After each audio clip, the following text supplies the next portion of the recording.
Hey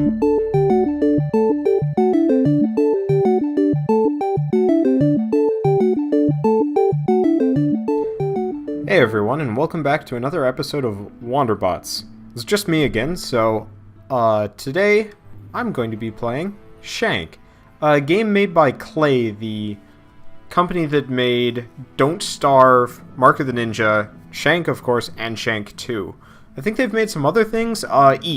Eats specifically is one of their newer / lesser known series, but for the most part they make very nice 2D platformers especially. I've already played this game a little bit, so first I'm going to go over the controls actually, just so we know.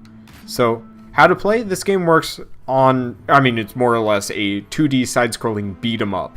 There's very little in the way of platforming, and it's mostly just killing waves of enemies as they come at you, or sneaking up and slaying them with the occasional boss. The way it's set up is you have 2 guns, or a shotgun later on, what looks to be a shard of glass. I'm not really sure why he hasn't picked up... Well, I guess it's a shank. That's why this game is named Shank. But, instead of a knife, I'm not really sure. But, like, you can get a chainsaw later on. Well, no, you start with a chainsaw, actually, come to think of it. And that's your heavy attack. Light attack is the knife, and gun is your, like, weird secondary attack. And there are a number of, like, extra little moves you can do. You can grapple people, you can pounce and shoot things, and... It's all quite cool, and there's a co-op portion that we won't be showcasing immediately, but Michelle and I will be handling that later on. Let's see. Controls, pretty simple. I don't know if this is originally made for the PC or the Xbox. I assume it was the Xbox, because it definitely does feel like it should be controlled that way. And generally, it plays pretty flawlessly. It doesn't feel too mediocre one way or another, but pretty obvious. Controls up, down, left, right. Up is look up, down is crouch. You can jump with the A button. You got a bunch of different types of attacks. You can grenade with the left bumper, pounce with the right bumper, block with the left trigger, which is actually really useful. This is one of those games where blocking actually feels useful, and then grappling, which I find is kind of mixed bag, and then you can switch between weapons. Pretty easy. The way the settings works, also pretty simple. You've got, resolution, aspect ratio. You're supposed to be able to pick your graphics, but I never feel like it does it right. But maybe it's just a problem with my computer, and I don't know. And then you've got displacements, which I don't really know. Maybe that's shoot, I'm forgetting the terminology, but when the background moves separate from the foreground, that might be it. And then full screen, bloom, and blur. But it doesn't really do much for the bloom or blur, so you don't have to worry about it that much. Credits. And then, as you play through the campaign, you get extra concept art. But, we're just going to be starting from the start.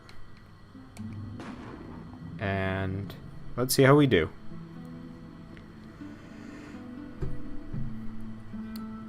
Now, this game does have a very heavy kind of Hispanic feel. The music, if you can already hear, is that way. The main character himself is Hispanic. And it doesn't really shove it in your face too much, but it definitely does have that, like, luchador vibe, which is neat. I was expecting a much more kind of standard American hero and less, like, Southwest American / like, Tijuana area. It feels very Tijuana, honestly. Which... I at least I'm basing off of the last time I was in Tijuana, and the last time I was there, I think my main memory of it was everybody trying to scam me out of whatever money I had. And of course, there weren't wrestlers beating the crap out of random people with slutty women tattooed on their arms, but hey. Not of this wrestler. Oh, jeez. I heard you were dead. You heard. I didn't see any options for subtitles. I hate to be wrong. I guess I'm gonna have to cut the audio out or just go over it. But more or less, everybody thought he was dead and they heard wrong. Pretty simple. This game does not thrive on story. For the most part, the entire plot is the wrestler that beat you up in the beginning stole your woman or something with her. I'm not terribly certain. I don't think this game particularly cares if you know or understand the plot. But the premise is, beat the crap out of people in the most visceral manner you can. So, X is light attack, Y is strong attack, right bumper is pounce, B is guns, A is jump, and you can kind of transition to things. Now, I always had trouble remembering the button combo. For picking up items, it's kind of confusing. I was expecting it would be like light attack, your kind of standard fare. He got away. If you didn't hear that, since we don't... Whoever kills him will have my gratitude. Okay. And a handsome payout. If you didn't hear that, more or less, saying, you know, Shank got away, or at least I think I don't even know what his name is, actually. But I'm used to calling him Shank, and I'm just going to call him Shank for the entirety of this. I'm sure it will come back to me later. But essentially it was, he got away, and whomever gets him, you know, gets a huge reward. Now, I was commenting on this before the little cutscene popped up, but the way you pick up items in this game is kind of wonky. Whoops. I guess I'm not getting that one. But the way you pick up items in this game is you hold down and the grapple button, which is right trigger, which, I mean, it's not terrible design, especially if you're doing a lot of attacks you don't want to be interrupted, but it's still kind of frustrating it's still kind of frustrating to have to use kind of a non-standard key to do any sort of action, but ain't so bad. Now, this game pretty much features two different types of enemies. The standard light little guys, and then I mean, more or less, they're the Borderlands-style bruiser character, where, for the most part, they either try and punch you or shoot you. And currently we haven't fought any of them with guns, but for the most part, they are, you know, standard fare. Dogs. Okay, they're standard fare, heavy hitter, use a minigun, yada yada yada type characters, whereas the little guys tend to have anywhere from knives to fists to guns. They're also dogs, which I actually find to be kind of frustrating, much in the way of Amler, actually, where the dogs will jump you, and it's kind of a pain in the butt. But for the most part, the game is kind of a combo shooter. Well, combo shooter. Okay, I thought I had to get momentum there, but no, it's a combo-based thing, but it doesn't really hold the combo for too long.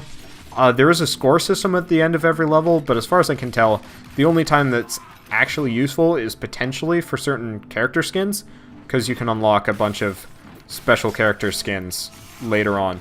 Some of them just for completing the game, sometimes for like doing it on hard mode, sometimes for getting extra score. It's mixed bag all around, really.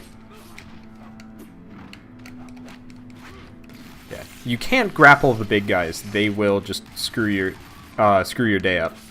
But the easiest way to take them out is a bunch of jump attacks, or a heavy attack will stun them long enough that you can just chain it into the next heavy attack, or get a couple of light attacks in. But otherwise, it is very button mashy.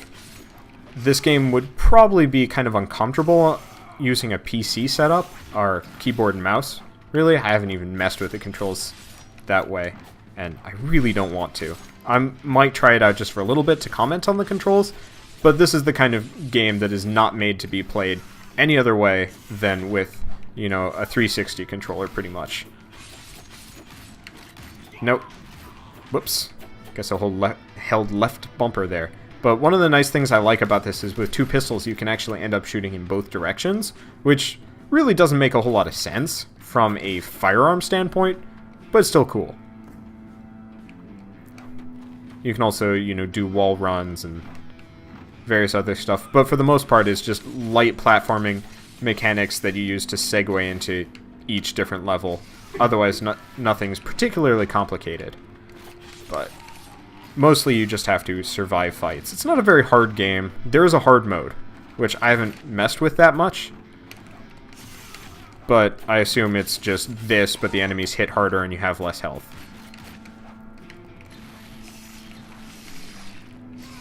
Yeah. At its core, this game is essentially just as beat 'em up as you can get without being, I don't know, silly. But in the end, it is silly. You are a guy running around with a shard of glass and or metal. They never really explain what it is. But see, you can shoot back and forth. That guy's got a telephone pole, or no, a battering ram for knocking down doors. Yes. But the main villain that we seem to... There are two of them. Great.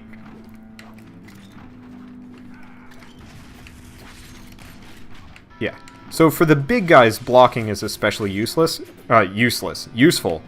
Because you can more or less not get knocked down, which is super useful. It doesn't prevent you from taking damage, but I actually really just find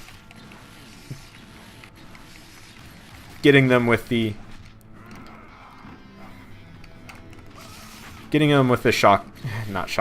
chainsaw is the best bet, because otherwise they just mess your day up.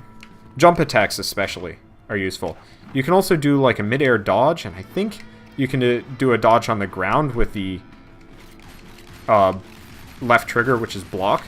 Also, I guess pistols do a fair amount to them. I didn't realize. But yeah, when it comes down to it, you don't want to go toe-to-toe with the heavy guys, obviously.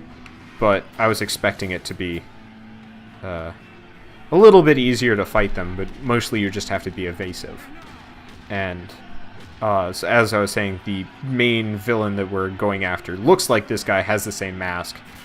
And more or less this character's on a wrestling rampage against very large dudes. And I don't fight fair.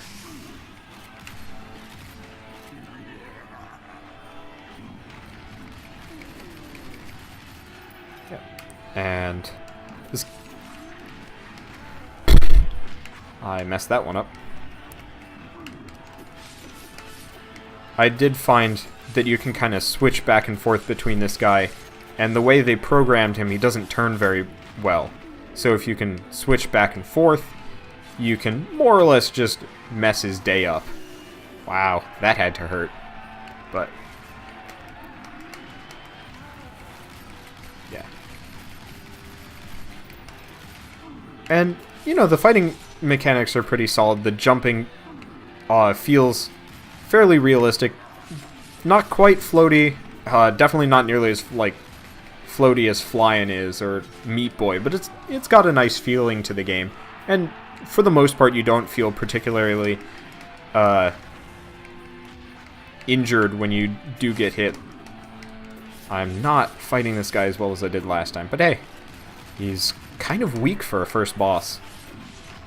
And I mean, when it comes down to it, he doesn't do a whole lot of damage. I'm really surprised about that.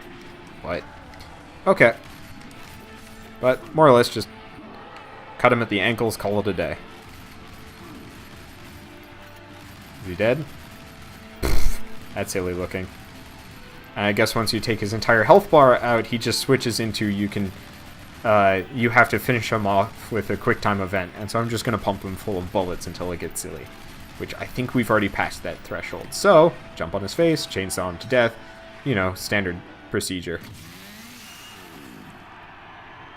But, of course, this game is, you know, a fully fledged indie title, probably decently high budget, and if you notice, different tattoos. Different person. Wrong head.